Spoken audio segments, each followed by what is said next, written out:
Hi guys, this is your rate of change and slope guided notes, and we've spent the past couple of days working on these. So we're going to be looking at a little bit more of these to kind of get you to build up your understanding, and then you're going to have your own independent work that you're going to do using these notes to help you solve these parts.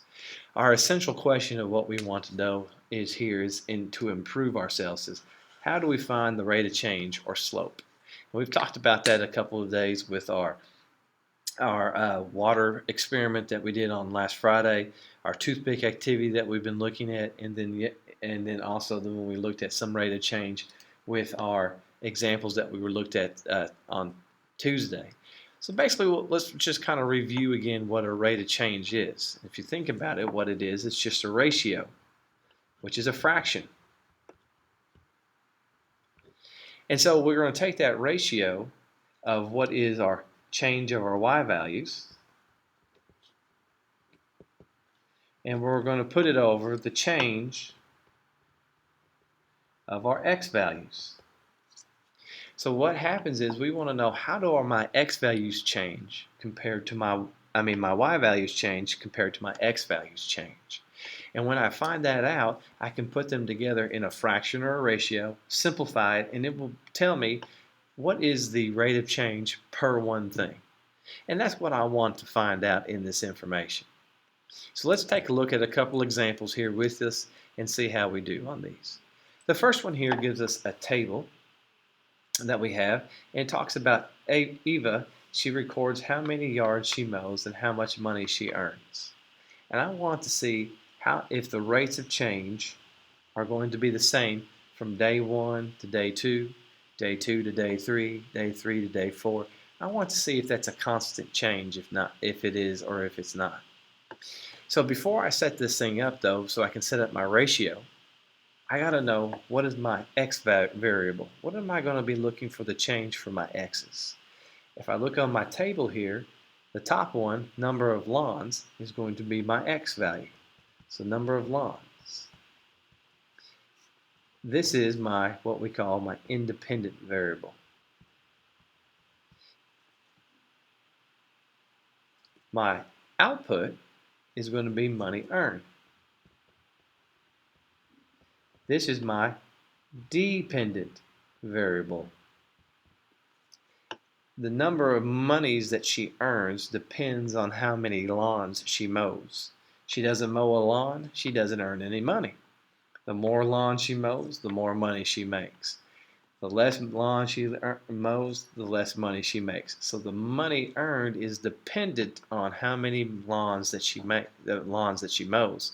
That's why this is my y value, and this will be my x value. So now I can be able to have that. I can remember that it is the change in my y's over the change in my x's here. This is the ratio that I'm going to use to be able to help me find my rate of change or my slope in other cases. So let's see how it changes from day 1 to day 2. So from day 1 to day 2, I need to find the change in the money, which is my y variable. And if I look there, my change in my money is changing from 15 to 45. So how much of a change was that? So to figure out the change, remember, it means to subtract. So I would write that down by 45 subtracted from 15. And I find out that I've changed a total of $30. Oh, there it goes. Now I need to find out to compare my lawns. Well, in day 1, she mowed 1. And in day 2, she mowed 3. So how much of that is a difference? So I find the change in my lawns there is 3 to 1, which tells me 2. So right there I have my rate of change, but this is telling me for 2 lawns that I'm making $30 for every 2 yards that I mow. I want to find what it would be for just 1 yard. So I just need to pull out my calculator and then put in my ratio, 30 divided by 2. And it tells me 15. So that would be 15 to 1, or $15 per lawn. So that's what we have from day 1 to day 2. But let's see from day 2 to day 3, is it going to be the same? So let's see. So I have day 2 to 3, I have 45 and 90, is my change in money. So I'm just going to take those and say, well, how much did she make in those? So she made 90 in day 3, and she made 45 in day 2. So I find what is the difference, or how did it change? Then the next thing is to find the change in my lawns.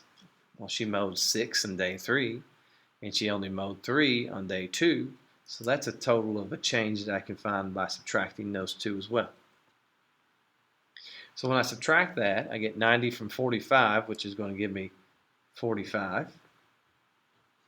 6 from 3 will give me 3. So that's saying here that for every 3 yards she mows, she gets $45. Well, let's see, what is it for 1 yard? So I just pull up my calculator again and I simplify that fraction. 45 divided by 3. And it gives me 15 again as well. So that's saying $15 per 1 yard, or 1 lawn. So notice that our changes are the same so far. I'd like to say that they're constant. The next one here, let's just check real quick from day 3 to day 4. Well, how much did the money change from day 3 to day 4? Well, here she went from 90 to a positive 120. She increased, so it's going to be 120 minus 90. And then how did her lawns change? From 6 to 8, or 8 to 6. So I do my math there, what I have, and when I get that, I get 30 over 2. 30 over 2 then simplifies to $15 for 1 yard right here per lawn. And this is the same also. So since my rates of change are the same, I can say that my basically per day, the rate of change per day is $15 per lawn, and it is a constant. It is constant per day. It's the same. So what does that tell me, that if I chose 1 and 2, or chose 2 and 3, or chose day 3 and day 4? Well, what that tells me is I can pick any 2 points. So what this is telling me is for slope or rate of change, any 2 points will give me the rate of change. So I could have picked any of these points and have found 15.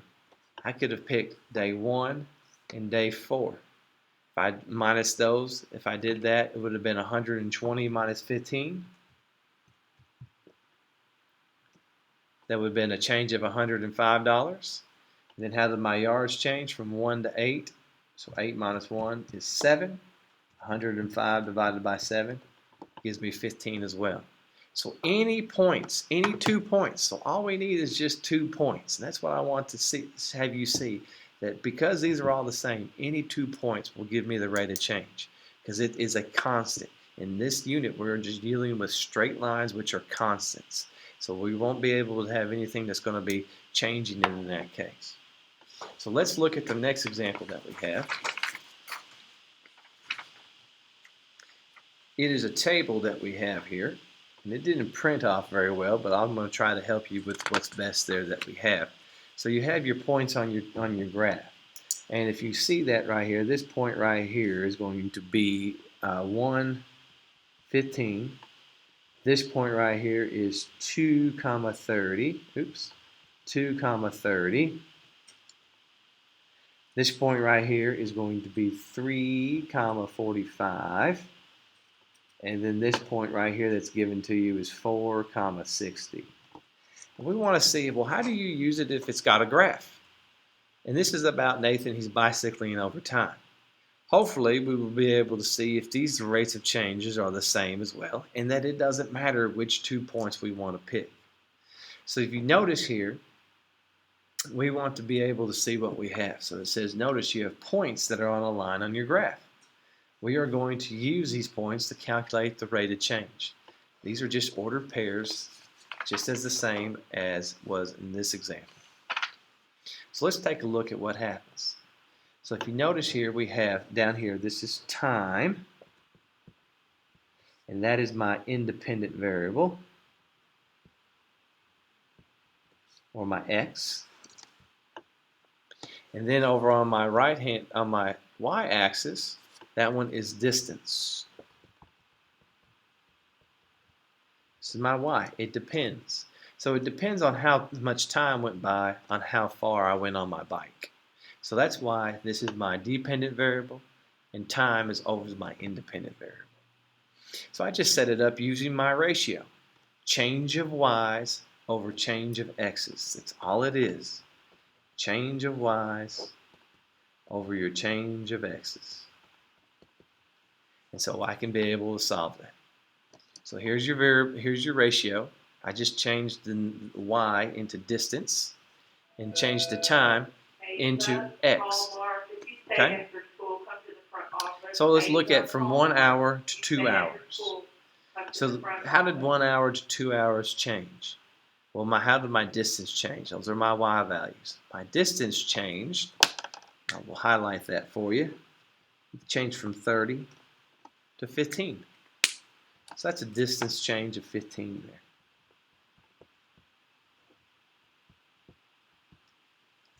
How did my time change? Well, I went from 2 hours to 1 hour. So that was basically of a distance change of 1 hour.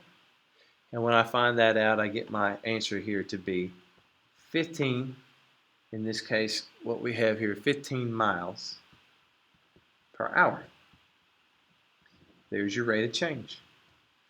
So according from the first points that we picked from 1 hour to 2 hours, he's changing 15 miles per hour. So let's see if it matches up if we go from 1 to 4 hours. So here's 1 hour, here's 4 hours. So what was the change in my distance? So I went from 15 to 60. Well, all I need to do is put that down and subtract those. So I want to know how much of a change was it from 60 to 50 in 1 to 4 hours. How much did my time change? I went from 4 hours to 1 hour, which is a change of 3. My distance was from 60 to 15, which I took right off my numbers here. And I subtract those. When I take 60 minus 15, I end up getting 45. So that tells me 45 miles in 3 hours. But what was it in per hour so I can tell my actual rate of change? It's the same thing, but I just want to reduce that. So I would take 45 divided by 3, and it bam, pops out 15 miles per hour.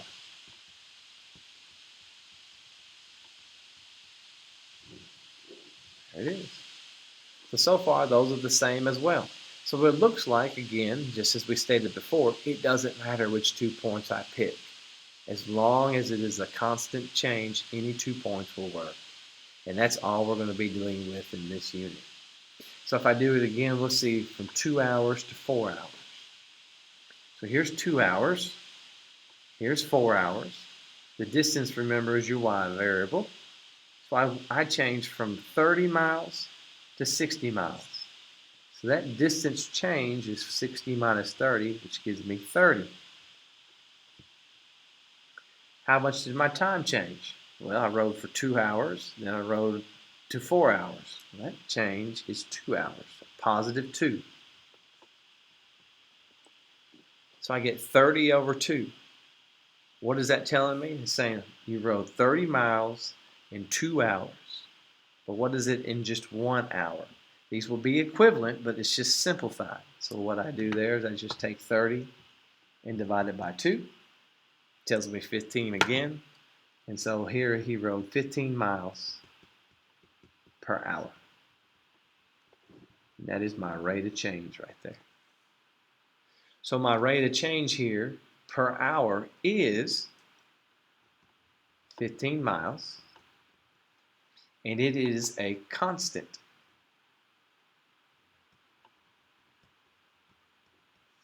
It is constant per every hour that we do. There's no change in it. So every hour we ride, it's 15 miles. That's why you can pick any 2 points.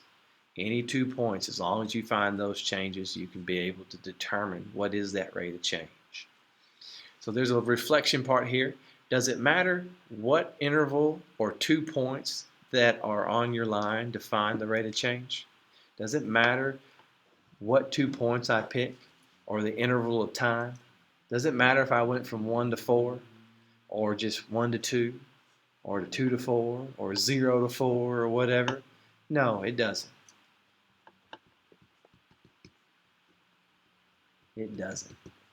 Since the change is constant, any 2 points will work. Any 2 points will work.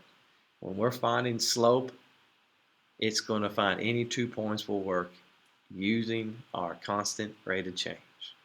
Okay? Hopefully that will reflect there for you for that. So we've shown you now with what a table has. Same thing with a graph. Let's take a look at what we've got here. So if we flip over to this last page here we have, so basically just to kind of recap what we've talked about, it says, so we found that any 2 points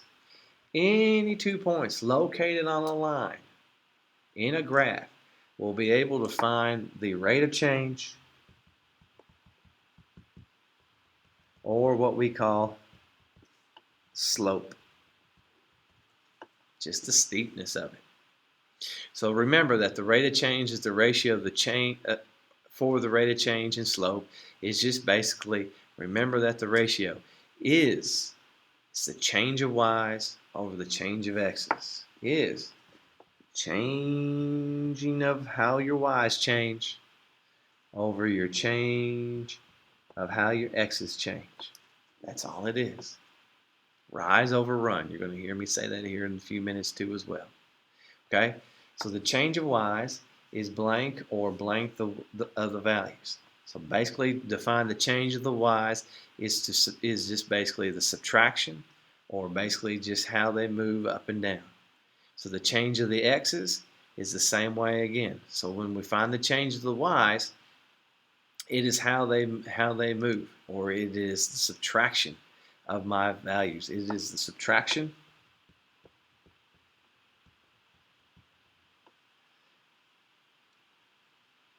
of the let's call them the outputs, and this is the subtraction of the inputs. So just basically like how we practiced them. Okay. Now there's a couple other examples here that we just kind of go over them with you here about how can we find the examples of what's happening here or the rate of change of what's happening. So we've already established that it doesn't matter. It just says any 2 points. And in this case, we want to prove that the building measurements of this is 1 yard for every 3 feet. We want to prove that. This right here is my rate of change, or my slope. I want to prove that.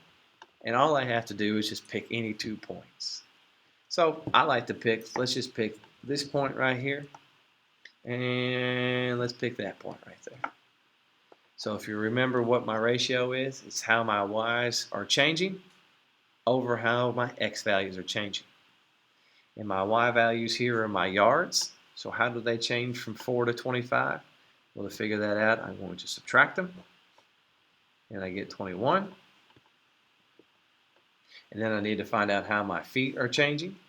So I went from 12 to 75. So I'm going to get a value that's positive, and 75 minus 12 is going to give me 63. So I have 21 over 63. So 21 yards is in 63 feet. Let's see what that simplifies to if I put it in here. 21 divided by 63. I'm going to put it in here as hit my math button. I get my fraction, enter, and there it is. 21 over 63 simplifies to 1/3. And I have just proven my rate of change. and I just picked any 2 points there, it works. Okay? Same thing here on these. If you get any type of slope here or rate of change, I want to locate the points on the lines in the graphs and find the rate of change. So you have your points right here. There's your points for the first one. So I can just write those down. This point's at 0, -3. And this point right here is at 2, 1. I want to find, well, how did they change? There's a couple ways to do it. We're going to use the ratio, and then I'll show you how you can also use the graph as well. So if I use the ratio, I want to know, how do my y values change to my x values change? Here are my x values. So here we go. So all we're going to do is just take a look. So how did I change from -3 to 1? Well, I went from -3 to 1, so that's got to be a movement. So I'm going to put 1 minus -3.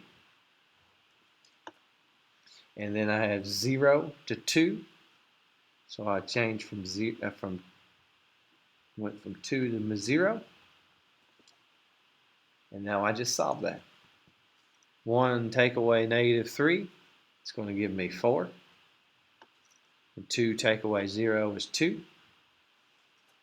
I can simplify 4 over 2 to give me 2 over 1. That would be my solution.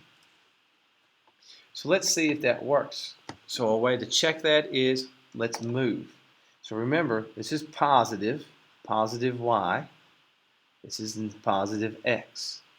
Positive y tells me to move up. Positive x tells me to move to the right. So I can check myself. I went up 4 units. Let's count it here. So I went 1 unit, 2, 3, 4. So there's my upward movement of 4. And then, so I can zoom it in for you so you can see it. Then I went 2 units to the right. 1, 2. And so that's basically the same thing that I have there. If I do 2 over 1, what I found there, 1, 2 over 1, it puts me on the point, but just at a closer point. Same thing again, 1, 2 over 1, still at the same point there. So we're going to have you practice some of those as you do those. Here's another ones that I have, rate of change. I can graph them. I list my 2 points that I have. So let's list them here. Let's see what we have. This one right here is 1, -3. And then this point on this graph here is -3, 2. So how did I change from those? Well, let's see. How did I go from a -3 to a 2? So it's in an upwards movement. So you would have gone up, and we're going to go over. So let's see, how much did we rise? So we just take how much did we change from 2 to -3. So 2 minus -3. And then how much did we move over? We went from 1 to -3. So I just do my math there. So here we go. 2 take away -3. 2 minus a -3 is 5. And -3 minus 1 is -4. And there's my rate of change. Up 5 to the left 4. Up 5, left 4. There's my y, there's my x. And you can see I went up 5 on my axis there. And I went left 4 on my x-axis. So I changed 5 up and I changed 4 over. So that right there is my rate of change or my slope. Last 2 examples here are just the same thing. Using your rate of change in this case, I would just label them x and y because you want to know how do they change. I want to know, how did we change from 2 to 6? Well, how did we change from 2 to 6? So I'm going to see what the change from that will be. So it's from 6 minus 2. And then how did we change from my x values? 5 from negative 4. 5 minus a negative 4. Solve that by doing 6 minus 2 is 4. And 5, take away negative 4. When I put that in my calculator to make sure, I get 9. That is my slope. That is my rate of change. I'm going to leave it as it is, 4 over 9. So if I do that, I get some decimal. So I'm going to leave it as a ratio in this case. So that means since it's positive, my y's moved up in a positive direction 4, and my x's moved to the right in a positive 9 direction. All right. Last example here, I'm going to label my x's and y's. And I'm going to find out how did my y values change to my x values change. So what I'm going to do here is I'm going to say, okay, 3 take away negative 5, and 7 take away 5. So this right here changed by 8, and 7 minus 5 is 2. So I have 8 over 2. I wanted to simplify that even more. I could say 4 over 1. Either one of those is the same. So basically what it's saying is that my y's moved up 4 units and my x's moved 1 in the right direction. And I can graph those points. And there's my slope. So take these, use these for your example to solve them on your worksheet and practice that you're going to be working on. You will do a great job. Just take your time with it. Remember, we're still learning on this process to get these things down. You'll do a great job. Thank you very much.